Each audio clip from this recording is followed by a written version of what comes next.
মাননীয়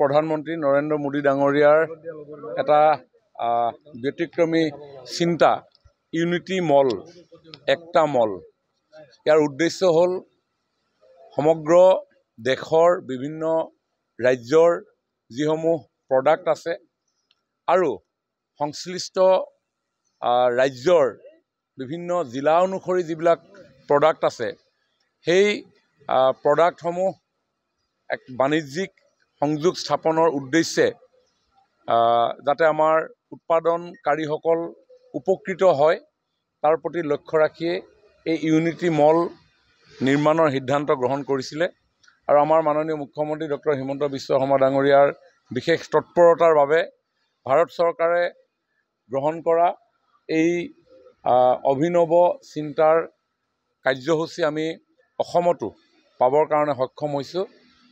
প্ৰায় 275 কোটি টকা ব্যয় সাপেক্ষে এই যি ইউনিটি মল আমাৰ এই মণিৰাম দেৱান ট্ৰেড চেণ্টাৰৰ সমীপত নিৰ্মাণ হৈ আছে যোৱা অক্টোবৰ মাহত আমি এইটো আৰম্ভ কৰিছিলোঁ প্ৰেক্টিকেলি আৰু আমাৰ লক্ষ্য যে অহা ছেপ্টেম্বৰৰ ভিতৰত আমি এই নিৰ্মাণ কাৰ্য আমি সম্পূৰ্ণ কৰিম আৰু ডিচেম্বৰ মাহৰ ভিতৰত ৰাইজৰ সুবিধাৰ কাৰণে এই ইউনিটি মল আমি ৰাইজৰ হাতত অৰ্পণ কৰিম।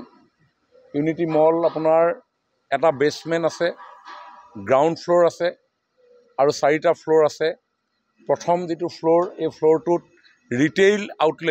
ৰিটেইল আউটলেটৰ কাৰণে প্ৰদান কৰা হ'ব। বিভিন্ন উৎপাদনকাৰীসকলে 36টা কোঠা সম্বলিত এই ফাৰ্ষ্ট ফ্ল'ৰ তেওঁলোকে ব্যৱহাৰ কৰিব পাৰিব। দ্বিতীয়তে আমাৰ 35টা ছেকেণ্ড ফ্ল'ৰত 35টা কোঠা থাকিব। 35টা কোঠা ODOP সকলৰ কাৰণে। ODOP means one district one product.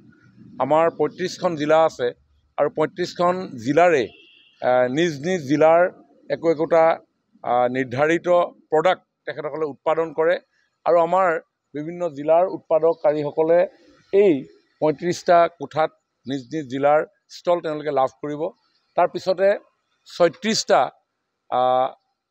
First floor, second floor, third ফ্ল'ৰত 36টা ষ্টল থাকিব আৰু ভাৰতবৰ্ষৰ বিভিন্ন প্ৰদেশৰ যিসমূহ সামগ্ৰী তেখেতসকলে ইয়াত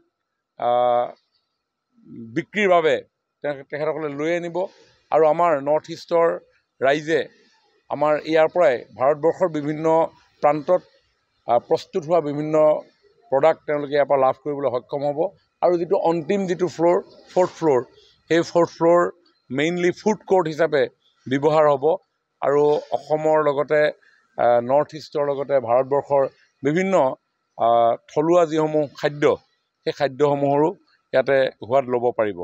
মূলতঃ এই একটা মল ইউনিটি মল এই নিৰ্মাণ হৈ উঠিলে আমি আশা কৰোঁ যে আমাৰ বিভিন্ন জিলাত থলুৱাভাৱে প্ৰস্তুত কৰা যিসমূহ প্ৰডাক্ট সেই প্ৰডাক্টৰ এখন বাণিজ্যিক বজাৰ পাবৰ কাৰণে সক্ষম হ'ব পাৰিব।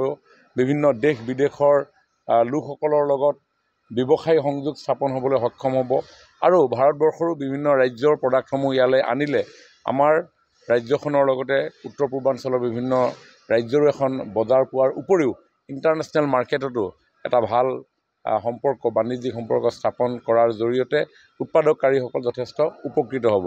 মই আশা কৰোঁ যি প্ৰতিষ্ঠানে লক্ষ্য নিৰ্ধাৰিতভাৱে কাম আগবাঢ়িছে আমাৰ লক্ষ্য নিৰ্ধাৰিত সময়ৰ ভিতৰতে এই ইউনিটি মল সম্পূৰ্ণ হৈ উঠিব। কেতিয়ালৈ সম্পূৰ্ণ হৈ উঠিব?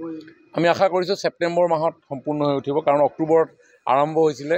গতিকে 1 বছৰৰ ভিতৰতে আমাৰ লক্ষ্য আছে এইটো সম্পূৰ্ণ কৰা আৰু ডিচেম্বৰৰ ভিতৰত আমি আনুষ্ঠানিকভাৱে ৰাইজৰ ব্যৱহাৰৰ কাৰণে এইটো আমি মুকলি কৰি দিম।